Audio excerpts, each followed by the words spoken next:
I've been wanting to make this video for a while now. I haven't found anything like this on YouTube. Nobody else has talked about it, and if they have, I haven't been able to find it. I'm gonna be the one to hop on here and have this conversation with you guys because I feel like it's pretty important, and I feel like this is a part of the spiritual community that a lot of people don't talk about.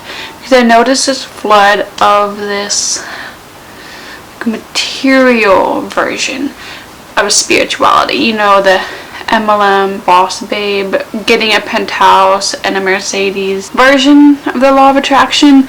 Some of you know what I'm talking about because I'm pretty sure you've followed some of these people on Instagram and YouTube. That's not what we're going to be getting into. The other half of the spiritual community, or a big part of it, are people who are genuinely just trying to better themselves and trying to better their lives and trying to learn and gain knowledge and just pass down wisdom, pass down not generational curses but generational blessings, and trying to break those trying to break those generational curses. People who are really just wanting to do the work to improve themselves, find inner peace, and that's the side of spirituality that I want everyone to come to. I swear I cannot talk tonight. I don't know what it is. I think it's just late at night, you know. Well, I'm gonna stop rambling, okay? A big part of the spiritual community is the law of attraction and manifesting things. But there's a big part that none of us are talking about. The idea of the law of attraction, for those of you that don't know, is basically when you think about something so much and you put so much energy into it and you believe that this thing is yours or it's going to happen, then you manifest. Some people, their opinions on it are different. They think that you should be able to think about it and it pops right up at your door. When that doesn't happen, they're like, this isn't real. It takes time. It takes putting in a lot of affirmation and energy and so forth. That can be a good thing if you have a really clear conscience, if your slate is clean, or if you're just full of a lot of loving energy, or just the kind of energy that you want to attract. The problem is a lot of us have a lot of repressed trauma, a lot of repressed pain and bottled up emotion that a lot of us might not even know that we have. That is what I feel like is causing a lot of us to manifest more pain and more of what we've already been through in the past, because we're unconsciously manifesting those things again. Now, this is not to be confused with victim blaming. We are not victim blaming over here. Not cool. This is just hear me out, okay? Some of you are going to understand what I'm saying, and some of you are going to take it the total wrong way, no matter how well and how much I try to explain myself. I mean, it's the internet, it's going to happen. But just hear me out, okay? Me personally, I went through a lot of stuff in my life. I'm not going to get into it, not in this video, because that's not what this specific video is about. But I had a lot of grudges against people who were not good people, to say the least. I just wanted them to get their karma. I wanted to get even. I just was full of a lot of anger. And I don't want to say for a good reason, but for an understanding reason. And for the longest time, whenever somebody would tell me to forgive them, I was like, why? Like, they don't deserve my forgiveness. Like, the last person I want to forgive. When I started on my spiritual journey, when I really started diving into meditation and trying to heal myself, I think it was about a year after I graduated high school. Like, I realized that I was shifting from being a child into being an adult, and I was like, I gotta work on myself. I mean, I wasn't a bad person. I wasn't doing anything wrong, but I knew that I was carrying around a lot of pain, and I needed to just dive into myself, start working on that. So for some reason, I just decided to start meditating. I had never really done it before, except when I was really, really, really little. So I don't know why I chose to do that. It was just what I felt like was right.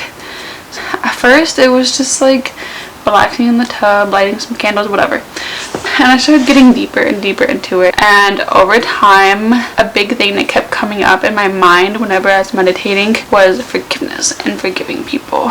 And I came up with a lot of exercises to work on forgiving people, and it was really hard, especially at first. Over time, it got easier. Something that I realized, that forgiveness has nothing to do with the other person. You are not giving them your forgiveness. You are not accepting their apology. You do not need an apology from somebody to forgive them. And some of you need to hear that.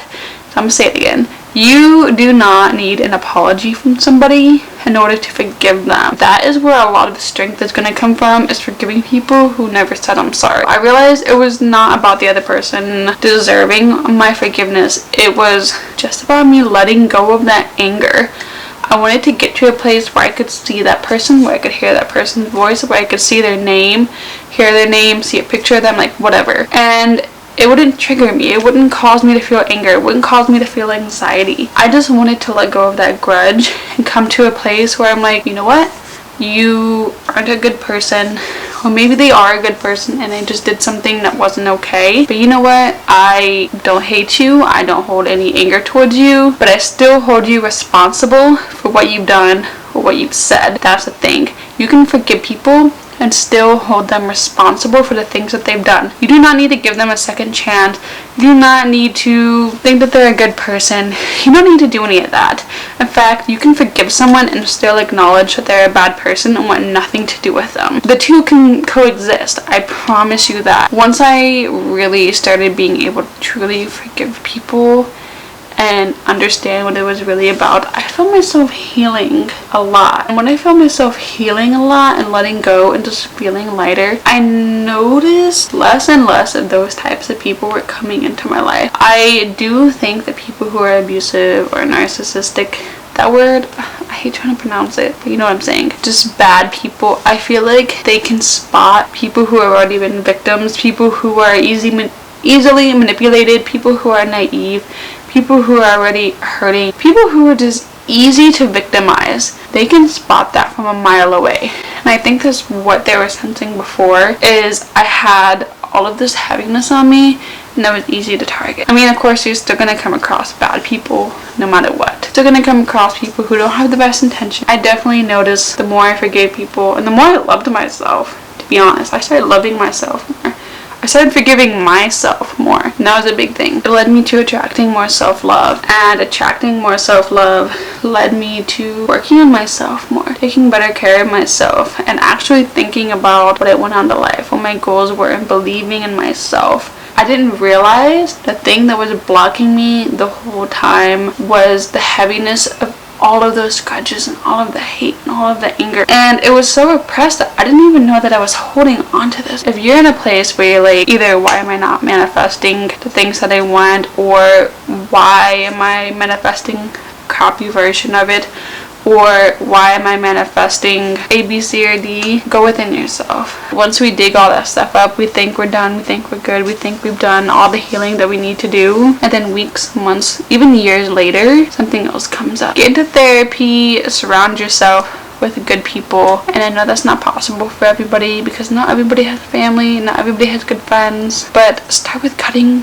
the toxic off as much as you can. Thank you for watching this video. I really like this just chill environment where I'm just like leaning up against my bed. Don't forget to subscribe down below. Thank you, and I will see you in my next one.